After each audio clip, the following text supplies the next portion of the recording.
given my topic by Eli Randolph. Our theme this year is the Peaceable Kingdom. And he wanted me to talk about war. So that's what I'm going to do this morning, talk about war and the Peaceable Kingdom. Tomorrow, graduate of this fine institution, Max Sandlin, will be here, and he'll give you some different perspectives on what I'm going to talk about, and we'll have a lunch after chapel that you're encouraged to attend, a brown bag lunch, as we talk about just war and pacifism and how Christians should think about issues like war, the government, policing, those types of things. I will say I'm a little excited to hear what Mac has to say, because we've done this before, even in Cersei. He told me, and this is just a secret, just for you all here. Is this being recorded? It's Yes. not a secret. He told me that his position is changing. And, you go spend some time in a Catholic school working on your PhD. They're not pacifists. And anyway, I don't know what he's going to say. No, he's going to say, but he said his position is changing some. And but anyway, I told him at least he could talk about that journey, or he could talk about the pacifist position as well. So we'll see. I'm excited to see what Mac talks about. I'm going to share some with you about the just war position, and then just some general issues on that relate to war and government.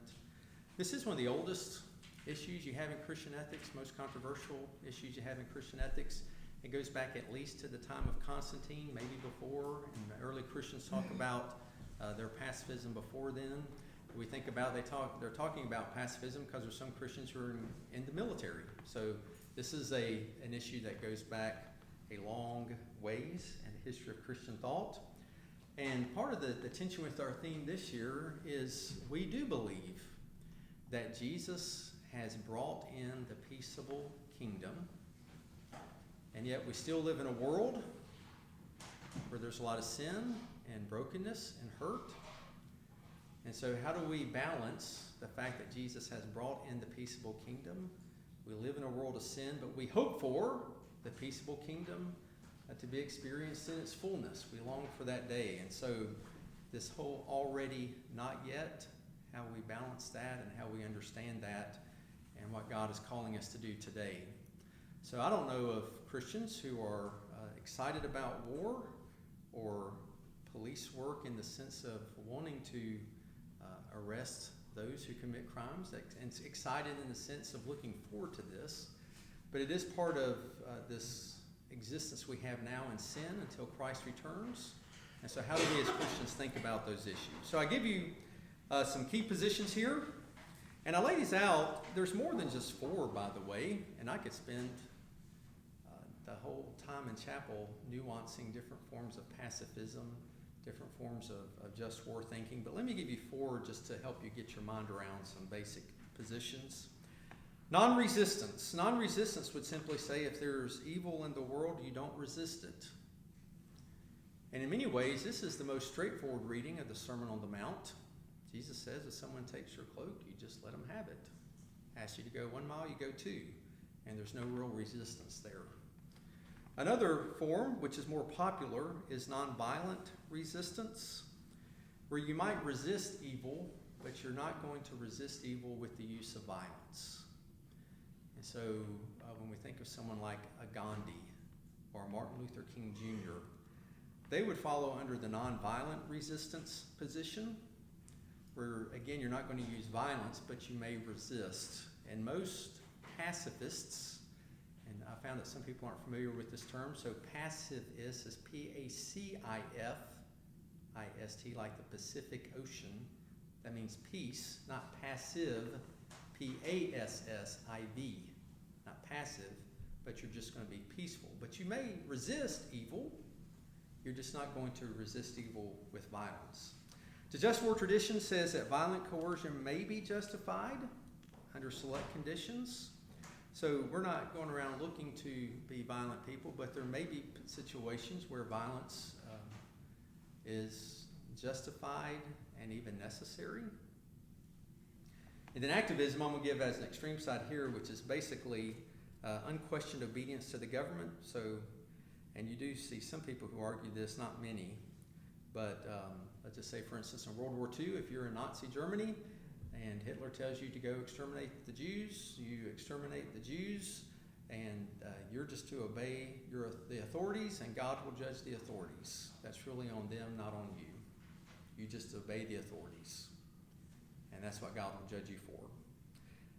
So for the sake of discussion with Mac and I the next couple of days, we're going to bracket off those two extreme positions. I just want you to see that there's other options out here, or maybe even to get a better sense of these options, and talk about nonviolent resistance. Mac will talk about that tomorrow. I'm going to talk about the just war tradition today.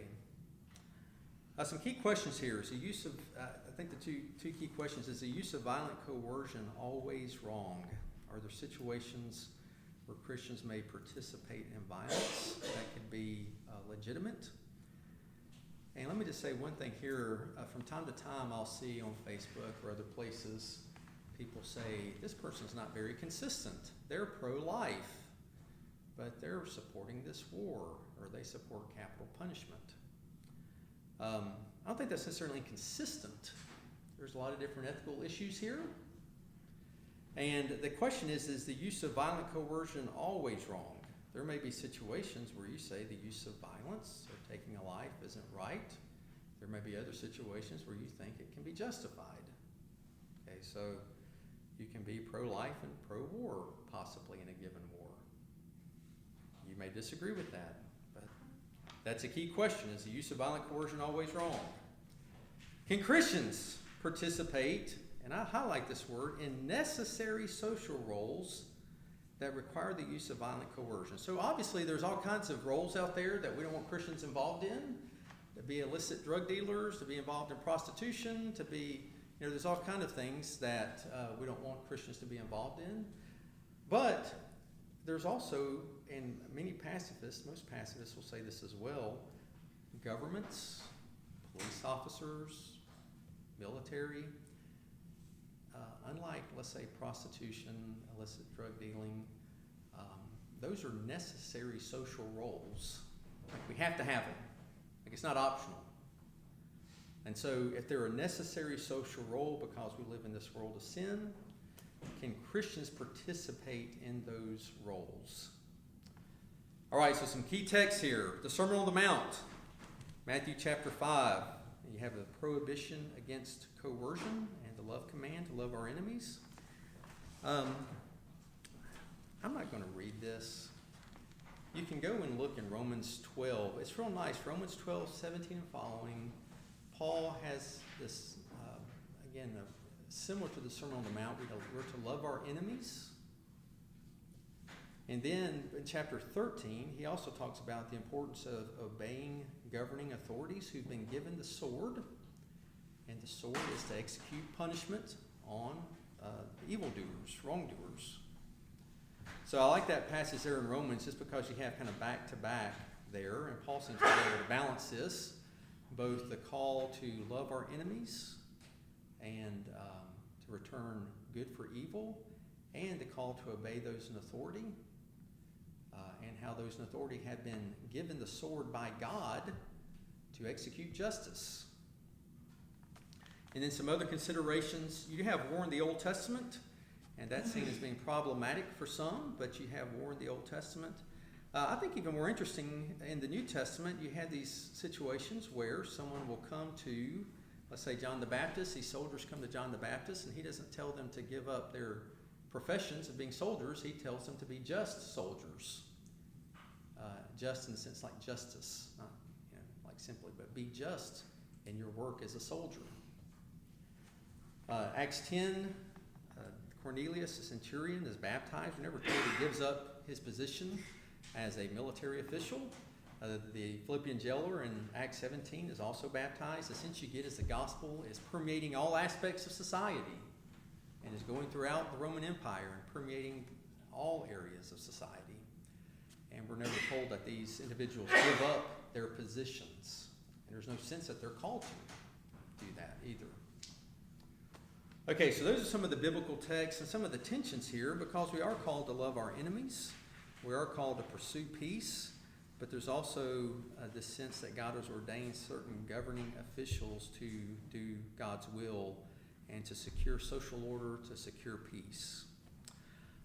So there's this whole tradition called the just war tradition. And I want to talk about the criteria for just war that have been developed in this tradition over several hundreds of years. This goes back in the Christian church, at least to Augustine in the 5th century. And you'll see different listings of the just war criteria. This is one representative listing, the one I like. But you'll see different listings here. Sometimes other criteria will be added or you'll take one out. But this is a good general list of the just war criteria. And this was developed in Christian ethics, but you'll hear even politicians out there who aren't necessarily Christian argue from the just war criteria. You learn these in military schools. So these have been very influential even outside of just Christian circles. So the just war criteria, these were things, there are situations where you could use violent coercion, especially in a war setting, if it meets certain criteria. This then makes it justifiable. So jus ad bellum, or the right to enter war, this is the criteria that need to be met before, let's say, a nation would enter war. You have to have a just cause. Just cause can include things like self-defense, a country to defend itself, to protect an innocent third party. And this is interesting when we think about the use of violent coercion in general. It's one thing, let's say, for me to be attacked by somebody and not respond. But let's say I'm walking down the street, and let's just say I see the Dean Alan Black taking on Andrew Montgomery, or just sitting there and just going on them. It's going to hurt them. And I could do something about this situation, but I'm just going to not do it because I don't want to. I'm not supposed to be engaged in violence. There's a question of loving your neighbor. And if I can protect my neighbor, do I have a responsibility to do that? You can take that at a social level as well. If a country can protect, let's say, a small minority in another country, or they're in a situation of genocide, should they do that? And most would say yes, you can protect an innocent third party. I put a question mark under preemptive strike. That one's a little more controversial, but it also makes sense if the forces of another force is rallying the troops and they're just getting set up. Do you have to wait? You have to wait till they attack you before you can strike. And there's a sense that, no, you don't have to wait till they're all ready. You might want to go ahead and, it's coming. Go ahead and you can be preemptive. Right intention. So if you enter war, what's the intention here? Desire for peace? You're just wanting to restore a peaceful situation, or restore a just situation. A motive of love. People ask, can you love your enemy while you're killing him? And that's a good question. But in the just war tradition, people have argued, yes, you can. You can have a deep concern for someone who's attacking you, but you also stop them. Okay, and realize that's a little controversial, but that's the idea. There's a motive of love here. It's declared by legitimate and competent authority. So as far as war, I don't go to war as an individual, and I don't take matters into my own hands as an individual, but competent authorities, legitimate authorities who have been ordained or select, they've been given their legitimacy by the state. They are the state. Can declare war. You have a formal declaration of war. The purpose of that is, if you're going to depart from the peace, there should be some statement why that's the case. Why are we departing from the peace? You have to defend that publicly. Last resort. Last resort doesn't mean you've tried every other thing before war, but the other options just don't seem to be very good. And in fact, maybe the other options seem like they could bring more harm than even limited violent coercion. And I think there are situations like that. You could have a massive, trade embargo or economic embargo on a country, and that could cause a lot of harm and suffering for children, families, before it would ever affect the government officials. When you could have a limited strategic military strike that would target the military and might cause less suffering than other ways of trying to bring coercion, like, let's say, economic embargo. But last resort, this seems to be the last best resort that's available. Reasonable hope of success. If you go into a war, is there a good hope that you can succeed? Proportionality. Anytime you go into war, There's going to be negative consequences, and you hope for positive consequences. And we can't see the future, but you should at least be able to hope that the positive consequences should outweigh what you anticipate the negative consequences being. And then you said, Bello, in war, right conduct, again, proportionality, any given act of war, it shouldn't bring about more negative consequences than the positive consequences it would bring. And discrimination is you don't target civilian targets, you only target political or military targets. And that can get complicated as well if you're building bombs in what appears to be a milk factory. But that's the idea, is you're not supposed to intentionally target civilian targets. So a couple things about these criteria. You have folks, there's different forms of pacifism, different forms of just war thinking, but some people believe you got to follow the criteria. They're very law-oriented. And if they're not met, you don't have a just war. Others would see this as good rules of thumb. These are just good things to be aware of. We need to try to accommodate this as much as we can. It may not always fully fit. The glove may not completely fit every time, but this is a good process to go through. Others think it's just simply too formal and not helpful, so war's just messy. And let's just say you're fighting a terrorist organization that doesn't follow just war criteria. In crazy times, what you hope for are leaders of virtue who can do the best they can in a bad situation. And that's kind of a third position where you might even say the criteria just don't help in real life. Okay, so some thoughts here about the just war tradition. It maintains that Christians have a real obligation to the cultural mandate to care for creation and accomplish positive good.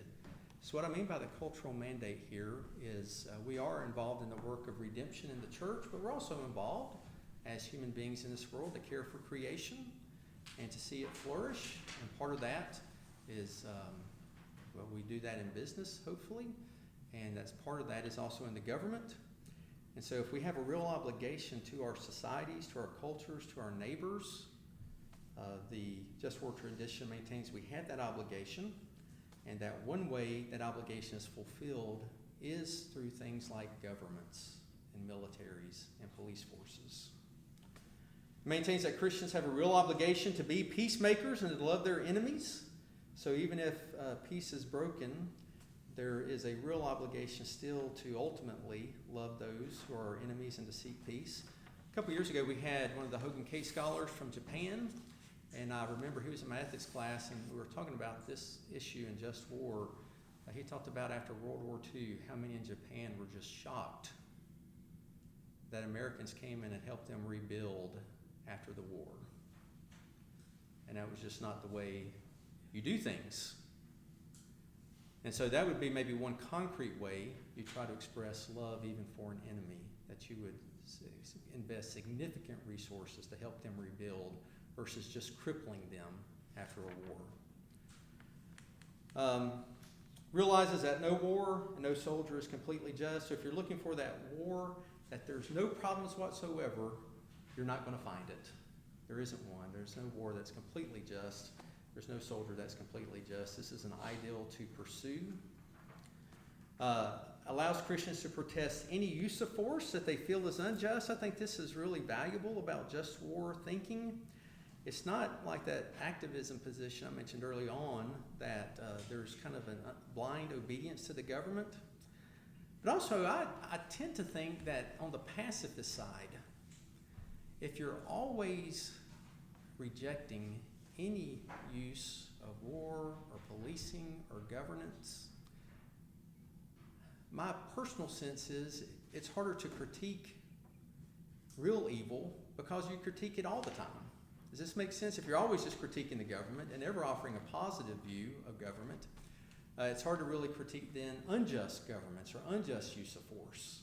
And I think what the just war criteria allow you to do is to say there are some times when we need police forces and we need the exercise of violent coercion, and there are some times where we need military and the exercise of violent coercion. And in this particular instance, though, it's wrong. And you can state that, I think, more directly, and I think it even gets you have more of a voice then, because you recognize the need for governments, police force, military. And then finally, requires wisdom, discernment, the guidance of the Spirit, because you have to discern things, you have to judge things, you need the Spirit of God to help you grow in a certain character.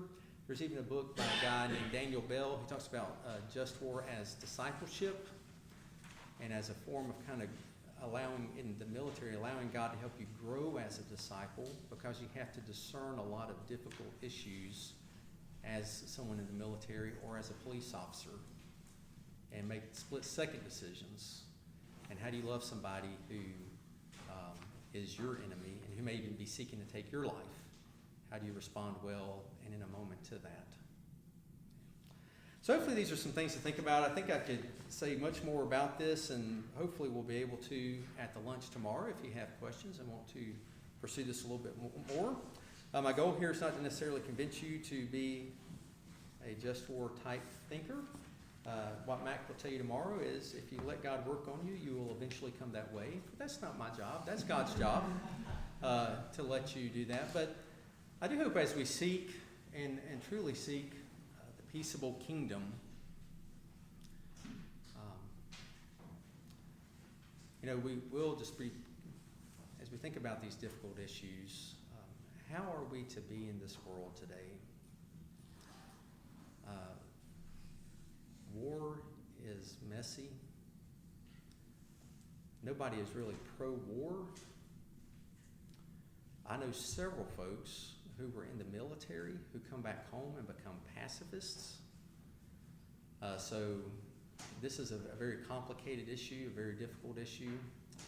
But hopefully as we long for the peaceable kingdom, as we're seeking God, and as we live lives of prayer and seek to be peaceable people, seek to love our enemies, the goal here is just that God would lead us to help us discern these situations and do what we can to be as people in this world. Okay, so let's pray. God, thank you for this opportunity to be here today, and just for a moment today and tomorrow as we reflect on really difficult issues. Because, God, we long to see your peace. We long to see your love in this world. And God, we know we live in a world of evil. And we know we live in a world where people do unspeakable things to one another. We live in a world, God, where evil needs to be stopped. And so, God, help us to balance that. Help us to honor one another. Help us to honor those who serve in these ways. Help us to honor those who have deep convictions and who, as part of their discipleship and following you, cannot serve. Help us, God, to honor them.